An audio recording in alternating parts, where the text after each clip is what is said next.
Bonjour, je vous retrouve aujourd'hui, coucou, avec une voix de canard puisque je suis enrhumée. Les microbes sont de retour, ça commence par le petit, voilà. Donc moi, mon conjoint, on y passe tous. Donc désolée pour ma voix un petit peu space. Je vous propose aujourd'hui une nouvelle page d'Art Journal. Je reprends mon petit cahier dans lequel j'avais fait des fonds gel presse. Vous avez vu pour la plupart des pages en fait que j'ai faites là, vous les avez vues sur ma chaîne, la plupart, oui. Et en fait, dans une vidéo où j'avais fait le portrait sûrement, je vous parlais d'un fond qui avait une dominante de jaune-orange sur le côté gauche qui me plaisait pas et je vous avais dit je mettrais du gesso par-dessus et puis du coup je garderai la partie bleue et puis je retravaillerai dessus. Donc c'est ce que j'ai fait. J'ai commencé par mettre du gesso sur la page de gauche. Alors pour que ce soit... Pardon. Pour avoir une bonne opacité, j'ai vraiment mis plusieurs couches de gesso. Donc j'ai une couche, j'ai séché, j'ai remis une deuxième couche et ainsi de suite. Tant que je voyais une dominante de orange sous ma page, je continuais en fait comme ça à rajouter des couches de gesso. Donc voilà, et j'en ai mis un tout petit peu de gesso sur la partie droite. Je savais pas encore ce que j'allais faire sur cette page. Enfin, je savais ce que j'allais utiliser comme technique, mais je ne savais pas encore... si j'allais garder le fond gel presse ou me laisser aller. Je me suis laissée aller, le fond gel presse on ne voit presque plus à la fin sur la partie droite. Donc voilà, là je vais utiliser un petit pinceau aquarelle avec mes Neocolor 2. Je me suis fait une petite sélection de Neocolor assortie avec la partie de droite. Donc j'ai un vert turquoise, j'ai un vert de phthalo, j'ai d'autres couleurs comme ça, je vous donnerai pas les noms parce que... Là aussi, après, c'est en fonction des couleurs que vous voulez travailler aussi. Donc voilà, donc je suis vraiment partie sur mes couleurs d'acrylique en fait qui m'avaient servi pour mon fond gel presse et j'ai trouvé dans mes néocolores des couleurs qui pourraient correspondre. Et puis alors, ce que je veux, c'est apporter un petit fond coloré. Donc je travaille sur une base de gesso, donc du coup le néocolore il accroche, mais il a tendance à glisser quand même. Et on a moi, ce que j'ai remarqué en tout cas, les spécialistes me le diront en commentaire, mais ce que j'ai remarqué en tout cas, c'est quand on travaille sur du gesso, moi je trouve que les couleurs sont quand même beaucoup moins éclatantes quand on travaille avec des techniques humides comme les néocolores dilués avec de l'eau. Bon, les aquarelles, j'en parle même pas, je suis même pas certaine que ça se fixe dessus, puis je trouve ça dommage de gâcher de l'aquarelle sur un fond qui est travaillé au gesso, parce que l'aquarelle, le but c'est de travailler sur un papier spécial aquarelle pour que les fusions se fassent, qu'il y ait une alchimie qui s'opère entre le papier, l'eau et l'aquarelle. Donc voilà, le gesso il est censé être tout support, enfin on peut l'utiliser sur beaucoup de supports, peut-être pas tous les supports mais sur beaucoup de supports. Donc voilà. Donc c'est juste pour m'apporter une petite base avec un petit fond coloré, puis je vais revenir travailler en fait de toute façon dessus. Donc voilà, donc c'est juste pour apporter une petite couleur. J'utilise ma pâte de texture effet craquelé. Donc c'est celle que j'ai utilisée pour ma page précédente avec la sirène. Donc là j'en mets une couche généreuse. Alors je veux pas tout recouvrir non plus, je veux quand même laisser des zones de papier, je veux pas qu'il y ait de la texture sur toute ma double page, mais j'en mets quand même à certains endroits. Le pochoir que j'utilise c'est un pochoir Timols, alors vous l'avez en vente à l'unité il me semble, et autrement moi j'ai un pack avec 3 pochoirs assortis, 3 modèles de pochoirs dans un pack. Voilà, j'ai séché au heat gun parce qu'autrement ça prend trop de temps. Donc l'effet craquelé s'obtient une fois que la pâte à structure sèche bien. Donc on voit que ça s'opère petit à petit. C'est une pâte de structure qui est relativement fine. Enfin après moi j'en ai pas appliqué une grosse couche non plus. Je me base sur l'épaisseur du pochoir de toute façon. Donc je peux pas en appliquer une trop grosse couche. Mais il y a un petit côté craquelé qui est super intéressant, moi qui n'étais pas du tout attirée par ça il y a quelques années, depuis que je me suis mise à l'art journal et que je commence les techniques de mix média depuis déjà plusieurs mois. Ça a commencé en début d'année, ça, avec mon album Style Urbain. Voilà, il y a des textures que j'aimais pas avant et que du coup je commence à assimiler et à incorporer dans mon scrap, notamment l'effet craquelé. Donc je travaille par-dessus avec des poudres Magical, donc j'en ai plusieurs. Je suis partie, alors c'est pareil les noms, je suis partie de... J'ai une couleur qui s'appelle Are You Cerise, c'est un set que j'ai acheté il y a pas longtemps à la fête du scrap qui s'appelle Très Chic je crois le set. Donc je suis restée dans des couleurs de bleu. J'ai une autre poudre qui vient du set d'Halloween. Euh, Halloween Haunted, je crois. Et un dernier set, c'est une dernière poudre qui est un petit peu plus foncée, qui vient du set Outer Space, quelque chose comme ça. Donc voilà, après j'ai choisi des poudres qui étaient volontairement très irisées et j'ai choisi une couleur qui est un petit peu plus foncée pour que ça rehausse mon fond, que ce soit pas un fond tout doux qui ait du contraste quand même. Là je travaille des poissons. Ce sont des tampons de Carabelle Studio, je vous en ai parlé dans ma vidéo précédente parce que je songeais à les associer avec la sirène de Carabelle, mais il y avait un truc dans la logique artistique, moi, qui me dérangeait. Alors, la logique artistique, elle est très personnelle, hein, donc là encore, c'est, voilà, ce n'est que mon ressenti à moi. Donc là, du coup, je vais les utiliser seuls. J'en ai tamponné plusieurs sur un papier Painton. Et je les colorise avec mes Neocolor 2, comme je le ferais avec mes crayons aquarellables Derwent Inktense. Donc voilà, je crayonne. C'est super agréable à travailler, les Neocolor aussi sur le papier comme ça. Et avec mon pinceau à réservoir qui me permet de gérer un peu plus facilement l'eau, ça m'évite de perdre du temps à mettre mon pinceau dans l'eau, essuyer la pointe de mon pinceau, voilà. Enfin, j'ai pris l'habitude maintenant avec mes crayons aquarellables. Donc, dilue. J'ai du mal à respirer, j'ai le nez bouché. Je dilue en fait mes couleurs et je fais les fusions avec mon pinceau à réservoir. Et là, je suis partie sur un petit camailleux de rose, de rose avec une pointe de bleu dedans.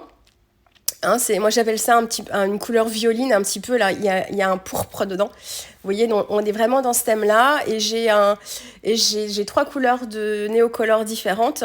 J'en ai 2 justement dans ces couleurs-là de pourpre et j'en ai un dernier qui s'appelle Carmin, qui est un petit rouge pour rehausser un petit peu l'ensemble aussi et marquer mes ombres.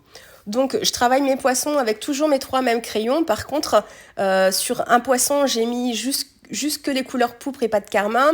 Sur un autre, j'ai mis l'un des 2 couleurs pourpre avec le carmin. Et sur le 3e poisson, j'ai varié le carmin avec encore le 2e crayon pourpre, ce qui me permet d'avoir en fait 4 poissons dans les mêmes couleurs, puisque j'utilise exactement les mêmes couleurs. Par contre, mes combinaisons de couleurs ne sont pas tout à fait les mêmes, ce qui me permet d'avoir des nuances. Alors c'est une page très bling bling, encore une fois. Il est très très difficile pour moi de les prendre en photo, puisque quand la page brille, mon téléphone se perd un peu dans ses réglages automatiques et du coup il surexpose, c'est très fadasse. Alors on voit pas le bling bling et en plus on se rend pas du tout compte des couleurs qui sont quand même assez intenses. Donc ça va être très compliqué, enfin ça a été très compliqué pour moi de vous les montrer. J'ai essayé de faire des photos de nuit, des photos de jour en lumière artificielle et en lumière naturelle pour que vous puissiez voir un peu les 2 effets. Mais voilà, c'est pas super évident pour moi de vous montrer ça après en photo. Mais je voulais vraiment des choses du bling bling. Donc j'ai choisi des poudres là qui étaient très très très très très irisées. Et j'ai même rajouté des poudres de mica. Enfin, ce sont toujours les Magical, mais en fait dans ces Magical là, c'est le set Glitzy. Et vous avez en fait que du mica dedans, j'ai l'impression, si je dis pas de bêtises. Et j'en ai choisi une qui est nacrée, en fait, un petit peu transparente, qui brille un peu. Et j'en ai choisi une autre qui était un peu plus argentée, que j'ai rajoutée sur mon fond aussi. Ça, je vous en ai pas parlé. Et sur mes petits poissons koi, j'ai rajouté de l'aqua shimmer, avec des petites nacres aussi, qui sont encore plus fines que les Magical. Alors c'est différent, c'est un pinceau à réservoir avec de l'eau et des nacres dedans. Les Magical, voilà, c'est encore un petit peu différent, même si le résultat s'en rapproche. Donc ça brille de mille feux. Et le côté irisé des poissons koi, il est très subtil parce que ce que je vous disais, les petites nacres sont très fines. Et il y a un petit effet très délicat sur les... Je voulais vraiment cet effet-là, en fait, sur les nageoires. Donc voilà, maintenant que j'ai fait ça, je travaille, alors mon fond est très chargé en texture, donc je ne veux pas en rajouter. Ah si, j'ai fait le tour de ma page avec un pochoir All & Create, vous me voyez utiliser tout le temps celui-là, avec une mousse Cotton Dry et de l'acrylique blanche. Je vous le répète, moi j'utilise le blanc de titane qui est opaque, donc moi j'utilise de la peinture Amsterdam, mais j'en ai plusieurs en fait. J'ai du Liquitex, j'ai un petit peu de tout.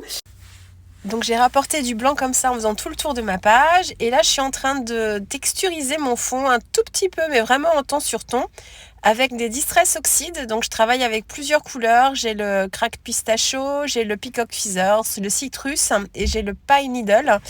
Des couleurs voilà qui sont assorties à mon fond, mais je veux vraiment que ce soit du ton sur ton pour pas le surcharger parce qu'il est déjà très pailleté et avec de la texture et l'effet craquelé rajoute encore une couche à la texture, on va dire. Donc voilà, je voulais pas en rajouter plus que ça.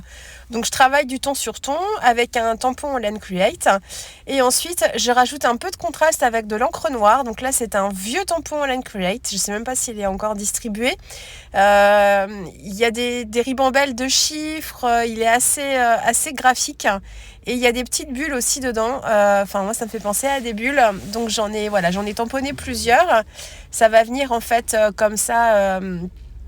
Je travaille le fond au niveau de mes petits poissons pour que ça ressorte un petit peu et apporter un petit peu de contraste. Et là c'est pareil, je continue un tout petit peu mon travail de tamponnage avec ce tampon là, cette petite frise de chiffres.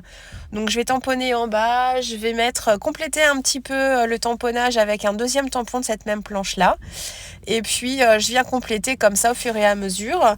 Je tamponne avec une encre Archival parce que j'ai un fond qui est travaillé beaucoup au gesso, aux acryliques, avec de la texture aussi en plus. Donc du coup, je veux une encre qui accroche bien. J'ai un fond texturé, encore une fois, avec ma modeling paste craquelée. Donc le motif tamponné ne sera pas forcément super net, mais ça, c'est pas bien gênant. Et puis voilà, et je replace mes petits poissons comme ça. J'ai fait un autre tamponnage, c'est un autre tampon Laine Create qui n'est pas une nouveauté. Alors ça, celui-là, il est toujours distribué, il me semble, mais il date de l'année dernière, je crois. Et en fait, je suis venue détourer, donc je l'ai tamponné sur un papier blanc et je suis venue le détourer les parties qui étaient en fait cerclées ou encadrées pour donner des petites touches de blanc et ajouter un peu de blanc aussi à mon fond, qu'on ait des petits focus comme ça au niveau des poissons. Et ça vient en fait accompagner ce bal des poissons. Donc vous avez vu ma mise en page, hein. Je travaille, donc j'ai 2 poissons, enfin 2 par 2.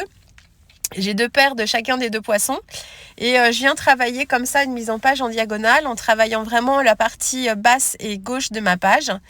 Et puis en venant vers la droite, mon titre Koi, c'est le nom du poisson. Et là, j'essaye de vous montrer d'un peu plus près le comment. Voilà, là vous voyez à peu près bien. Là vous voyez plutôt bien, oui. Vous voyez le côté intense des couleurs, des Magical, et vous voyez aussi le côté un petit peu bling bling pailleté. Donc voilà, vous allez avoir des photos à suivre aussi si vous voulez voir les détails. Donc voilà, donc je suis plutôt contente. J'avais fait une page sur le printemps avec justement Ariel, la petite sirène et les poissons. J'avais un fond texturisé comme ça, donc c'est exactement les mêmes techniques, sauf que j'avais une modeling paste qui n'était pas à effet craquelé, mais autrement c'est à peu près le même principe. J'essaye de vous la mettre en fiche directe en incrustation sur la vidéo, autrement vous aurez le lien en dessous si vous voulez aller voir dans le même esprit. J'avais pas travaillé avec les néocolores, mais c'était avec les poudres, il me semble. Et j'avais pas mis de gesso sur mon fond non plus. Donc voilà pour ma petite page. J'espère que ça vous aura plu. Si c'est le cas, n'hésitez pas à mettre un petit pouce en l'air, à vous abonner si ce n'est pas déjà fait, à activer la petite clochette. Et je voulais vous parler d'une petite chose avant de vous quitter, enfin 2 petites choses. La première, c'est que je songe sérieusement à mettre de la publicité sur mes vidéos.